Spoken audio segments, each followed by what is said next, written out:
Twitter پہ trend چلایا گیا ہے اور آپ کو گستاخ اہل بیت بنا کر پیش کیا گیا ہے.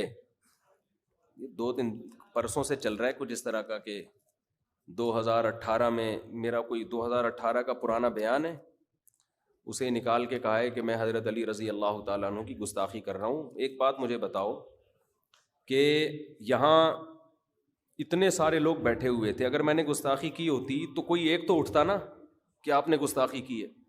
پھر وہ بیان مسلسل ویب سائٹ پہ چلا, اس کے ہزاروں ویورز ہیں, کسی ایک نے کمنٹس میں کہا ہوتا کہ آپ نے اہل بیت کی گستاخی کی ہے. 2 سال تک ایک دم خاموشی رہی ہے, کسی کو خیال, حالانکہ وہ بیان پھیلا ہوا ہے دنیا بھر میں, شارٹ کلپ بھی بن کے گئے ہیں. اچانک کوئی بندہ اٹھ کے کہتا ہے کہ گستاخی ہے. گستاخی ہمارے ہاں اہل بیت کی گستاخی کوئی بھی برداشت نہیں کرتا, تو سارا مجمع برداشت کر رہا ہے, یوٹیوب پہ یوٹیوبرز برداشت کر رہے ہیں. اچانک ایک آدمی اٹھ کے کہتا ہے کہ یہ گستاخی ہے, اس کا مطلب یا تو وہ برداشت کرنے والے غلط ہیں یا وہ بات غلط تھی نہیں, کوئی گستاخی اس میں تھی نہیں, مطلب غلط لیا گیا, اس کو کشیدہ گیا. وہ دامادوں کے بارے میں جو جہیز لیتے ہیں ان کو میں برا بلا کہہ رہا ہوں, اور جو لوگ استدلال کرتے ہیں کہ حضرت علی کو تو جہیز ملا تھا, تو اس سے یہ جو آج کل کے داماد ہیں اس واقعے سے استدلال کر کے جہیز لیتے ہیں, تو اس کی نفی کی ہے میں نے. حاشا وکلا اہل بیت کی گستاخی کا ہم تصور بھی نہیں کر سکتے, ناممکن ہے انشاءاللہ یہ ہمارے لیے. تو دوسری بات میں آپ سے یہ کہہ رہا ہوں کہ یہ جو میں نے جب یہ سیالکوٹ والا واقعہ ہوا ہے نا, اور کسی کو گستاخی کے نام پہ کسی غیر مسلم کو قتل کیا ہے, اس نے صرف پوسٹر پھاڑ دیے تھے, حالانکہ اس کا پوسٹر پھاڑنے کا مطلب گستاخی نہیں تھا, وہ تو دیواروں پہ پوسٹر نہیں کسی کو اچھے لگتے. اس کو قتل کیا. اس وقت میں نے بیان دیا تھا کہ ہمارے ملک میں گستاخیوں کے فتوے, توہین رسالت کے فتوے بہت سستے ہو گئے ہیں. مولانا طارق جمیل صاحب پہ یوسف علیہ السلام کی توہین کا الزام لگایا گیا, حالانکہ ان کا مقصد ہرگز توہین نہیں تھا. لیکن یہ سوچ جو بنائی جا رہی ہے نا, یہ بہرحال ہمیں شدت پسندی کی طرف لے کے جا رہی. جنید جمشید کی ایک بات کو غلط کشید کے اس کو ایئرپورٹ پہ مارا پیٹا گیا. وہ بیچارہ جان سے خوف زدہ تھا کہ مجھے قتل نہ کرنے لو. FIR کٹوائی گئی یا کٹوانے کی کوشش کی گئی. بہت سخت ٹینشن میں تھے جنید جمشید. پھر یہ سیالکوٹ والا واقعہ ہوا. اب آپ نے میرے کلپ کو, جبکہ میں نے حضرت علی کی فضیلت پر بیان کر چکا ہوں, میں حسنین رضی اللہ عنہما کی فضیلت پر میں بیان کر چکا ہوں مختلف چینلوں پہ, یہاں بھی بیان ہوئے ہیں, مختلف چینلوں پہ بھی بیان ہوئے ہیں. تو میں کیسے یہ گستاخی کر سکتا ہوں اہل بیت کی؟ نہ اس پہ مجھے کوئی مالی مفاد ہے, نہ آپ کہہ سکتے ہیں بعض دفعہ انسان کو مشہور ہونے کے لیے کوئی الٹی بات کہہ دیتا ہے تاکہ مشہور ہو جائے. تو مشہور ہونے کے لیے اتنی خطرناک بات انسان زبان سے نہیں نکالتا. تو میں مشہور ہونے کے لیے ایسی فضول بات کروں گا؟ وہ پورا بیان آپ سنیں, میسج ٹی وی پہ بھی ہے اور بھی دوسرے چینلوں پر ہے, میرے اپنے چینل پر بھی مل جائے گا آپ کو اگر آپ سرچ کریں گے. اس میں دامادوں کو برا بلا کہا جا رہا ہے جو جہیز لیتے ہیں, اس کو کٹنگ کر کے کسی نے چلایا ہے. جو اصل بات کہنے کی تھی نا, آئندہ کے لیے میں دروازہ بند کرنے کے لیے یہ بات کہہ رہا ہوں. ہمارے ساتھ تو جو کرنا تھا کر لیا, جو پروپیگنڈا کرنا تھا کر لیا. آئندہ کے لیے ایک تو میں مولانا ابتسام الہی ظہیر صاحب ہیں, اور دوسرے حافظ زبیر صاحب ہیں, اور بھی ہمارے بھی جو دیگر علماء مفتی فضل غفور صاحب ہیں JUI کے KPK کے, اللہ ان حضرات کو جزائے خیر دے. انہوں نے ایسے موقع پہ بہت ساتھ دیا, اور بھی لوگ جنہوں نے بھی ساتھ دیا, اللہ ان سب کو جزائے خیر عطا فرمائے. میں سب کے کمنٹس دیکھ رہا ہوتا ہوں ٹویٹر پہ, جو بھی پازیٹیو کمنٹس کر رہے ہوتے ہیں, اللہ ان سب کو جزائے خیر دے. ایسے موقع پہ جب کوئی ساتھ دیتا ہے تو انسان کو اس کی قدر ہوتی ہے. علامہ ابتسام الہی ظہیر صاحب کے ساتھ بھی ماضی میں چند دن پہلے یہی کچھ ہوا ہے. ان کو بھی ایک تماشا بنایا, دھرنے دیے, ان کی بھی بات کو توڑ موڑ کے پیش کیا گیا. تو جب آپ کے پاس دلائل نہیں ہوتے نا, تو پھر آپ اسی طرح سے کسی کو رسوا کرنے کی کوشش کرتے ہیں. خیر, جو ٹو دا پوائنٹ بات, جو اصل بات میں کہہ رہا ہوں آپ سے, دیکھو گستاخی کی کسی کو بھی اجازت نہیں ہے. میں یہ نہیں کہہ رہا کہ آپ اہل بیت کی یا صحابہ کرام کی گستاخی کی سب کو اجازت دے دیں. ایک بات تو یہ ہے کہ میں نے برملا یہ اعلان کیا کہ حضرت علی سے محبت کو میں اپنے ایمان کا جز سمجھتا ہوں, اور حضرت علی کی گستاخی کو کسی قیمت پہ حلال نہیں سمجھتا. ہم شیعہ سنی لڑائی کے قطعاً قائل نہیں ہیں. ملک میں بہت قتل ہو چکے ہیں, بہت جنازے اٹھ چکے ہیں, اب یہ دوبارہ سلسلہ شروع نہیں ہونا چاہیے. جس نے بھی یہ کام کیا ہے اس کا مقصد شاید شیعہ سنی فسادات کو ہوا دینا ہے, کہ میں کوئی ایک جذباتی بیان دوں, پھر وہاں سے پھر یہ لڑائی شروع ہو جائے. دوسری بات یہ کہ آج میرے ساتھ ایسا ہوا, کل جنید جمشید کے ساتھ ہوا تھا، پرسوں مولانا طاہر جمیل صاحب کے ساتھ ہوا تھا، مولانا ابتسام الہی ظہیر صاحب کے ساتھ ہوا، اور بھی لوگوں کے ساتھ یہ ہو سکتا ہے۔ مجھے بتاؤ، ہماری قوم جذباتی ہے، سیالکوٹ میں اس شخص کو قتل کر دیا پوسٹر پھاڑنے پر، تو آپ کیا سمجھتے ہیں جب ایک میسج دنیا میں جائے گا کہ جنید جمشید نے گستاخی کی، مولانا طاہر جمیل صاحب نے گستاخی کی، فلاں نے گستاخی کی، تو آپ کو کیا اپنی قوم سے یہ اطمینان ہے کہ کوئی جذباتی اٹھ کے ان کو قتل نہ کرے؟ یہ اطمینان ہے؟ آپ بے خوف ہو اس سے؟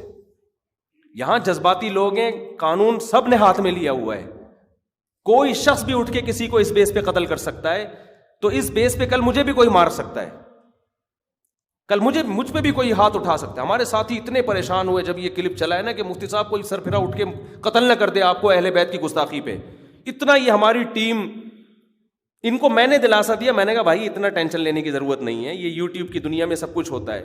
انہوں نے کہا ہم نہیں لے رہے ٹینشن، لیکن مسئلہ یہ ہوگا کہ یہ سوچ کے ٹینشن ہوتی ہے کہ پاکستان میں ماضی کے واقعات آپ دیکھیں، جنید جمشید کو کوٹا کسی نے پکڑ کے مارا ہے، جنید جمشید کو، مولانا طاہر جمیل صاحب کو کتنی اسٹریس اور ڈپریشن میں رکھا ہے کئی دنوں تک۔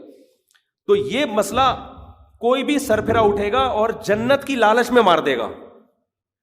آئی بات سمجھ میں؟ ہمارے ملک میں کوئی بھی سربراہ اٹھے گا اور جی مفتی طارق مسعود صاحب کو نشانہ بنا لیا کہ معاذ اللہ اہل بیت کے گستاخ ہے، تو مجھے ان کو مارنے سے کیا مل رہی ہے؟ جنت مل رہی۔ اگر فیوچر میں ایسا کام ہوتا ہے تو اس کا ذمہ دار کون ہوگا؟ حکومت بھی ذمہ دار ہوگی، ایسے لوگ بھی ذمہ دار ہوں گے جو اس طرح علماء کے بیانات کو یا کسی بھی شخصیت کے بیان کو کٹ کر کے ایک نیگیٹو سوچ پہنچاتے ہیں۔ تو یہ کل صرف میرا ذات کا مسئلہ نہیں ہے، موت جو جس وقت لکھی ہوئی ہے وہ آ کے رہے گی۔ ہم الحمدللہ اس بارے میں اللہ کا فضل ہے کہ ڈرتے نہیں ہیں، الحمدللہ اپنے اعمال سے تو ڈرتے ہیں کہ مر گئے تو پتہ نہیں ہوگا کیا ہمیں، اس بیس پہ موت سے بچنے کی کوشش کریں تو الگ بات ہے، لیکن یہ میرا اکیلے کا مسئلہ نہیں ہے، یہ بہت سے لوگوں کا مسئلہ ہے۔ تو گورنمنٹ پر لازم ہے کہ یہ لوگ کہہ رہے ہیں میرے خلاف ایف آئی آر کاٹو، ایسے لوگوں کے خلاف ایف آئی آر کٹنی چاہیے جو معاشرے میں اس طرح نیگیٹیوٹی کو فروغ دے رہے ہیں۔ 2018 کا بیان، 2 سال سے تو کسی کو خیال نہیں آیا کہ اس نے گستاخی کی ہے، سینکڑوں لوگ بیان میں بیٹھے، ان کو کسی کو خیال نہیں آیا کہ اس نے گستاخی کی ہے، یوٹیوب پہ یہ بیان ہزاروں لوگوں نے سنا ہے، کسی کو خیال نہیں آیا۔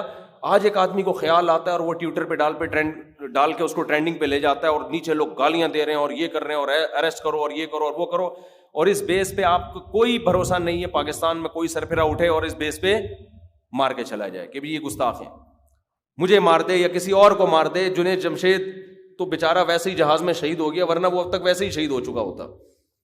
تو یہ جو اس طرح کی سوچ پھیلائی جا رہی ہے نا، یہ ملک میں بہت ڈینجرس ہے، بہت خطرناک ہے۔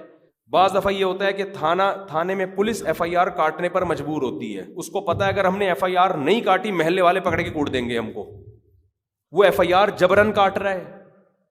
پھر جج پہ دباؤ ہوتا ہے کہ اگر اس نے سزا نہیں دی اس کو بم سے نہ اڑا دیا جائے۔ تو بھائی یہ انصاف پھر کہاں سے ملے گا؟ کہاں پتا چلے گا کہ کون واقعی گستاخی کر رہا ہے اور کہاں پتا چلے گا کہ کون اپنی ٹھڑک گستاخی کے نام پہ پوری کر رہا ہے، گستاخی کا الزام لگا کے؟ تو قانون کو قانون رہنے دو، اس کا لبرل لوگ ناجائز فائدہ اٹھائیں گے، وہ یہ کہیں گے کہ دیکھو اس قانون کا غلط استعمال ہو رہا ہے، لہذا یہ گستاخیوں کے بارے میں جو قانون بنا ہے یہ قانونی سرے سے ختم کر دو۔ سمجھ میں آ رہی ہے بات؟ وہ یہ کہیں گے دیکھو اس قانون کے غلط استعمال ہو رہے ہیں، تو ملک میں پھر آزادی دے دو سب کو کہ جو مرضی بولتا رہے۔ تو کیا آپ چاہتے ہیں کہ ایسا ہو؟ یقیناً ہم چاہتے ہیں کہ ایسا نہ ہو۔ اہل بیت، صحابہ کرام، ابو بکر صدیق، عمر، عثمان، حضرت معاویہ، یہ تمام صحابہ کرام سے محبت ہمارے ایمان کا جزو ہے۔ حضرت ابو سفیان، حضرت عائشہ، ان سب سے محبت۔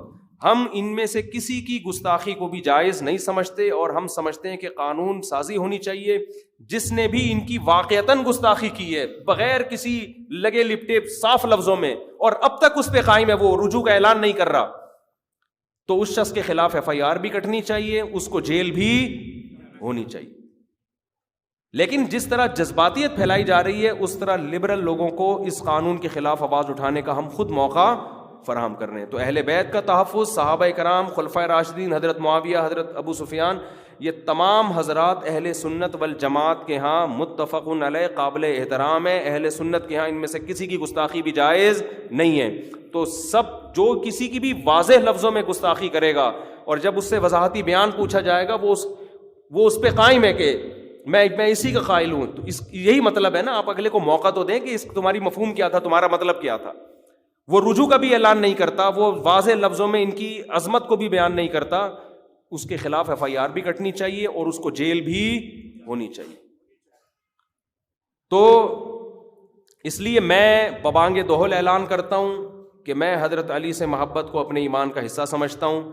آپ پر بھی لازم ہے, جنہوں نے ابو بکر عثمان علی اور ابو بکر عثمان عمر اور حضرت عائشہ کی توہین کی, حضرت معاویہ ابو سفیان کی توہین کی, ان پر بھی لازم ہے کہ وہ بانگ دہل یہ اعلان کرے کہ ہم ان سے محبت کو ایمان کا جز سمجھتے ہیں. سمجھتے ہو, ورنہ یہ ایک طرفہ معاملہ ہوگا. پھر آپ ایک, اور ہم تو دونوں سے محبت کرتے ہیں, اہل بیت سے بھی, اور ہمارے لیے تو مسئلہ ہی نہیں ہے. مسئلہ تو ان لوگوں کے لیے جو کچھ کو نکال دیتے ہیں, کچھ کو لے کر آتے ہیں. تو اللہ تعالیٰ ہمیں اس جذباتی پن سے بچائے اور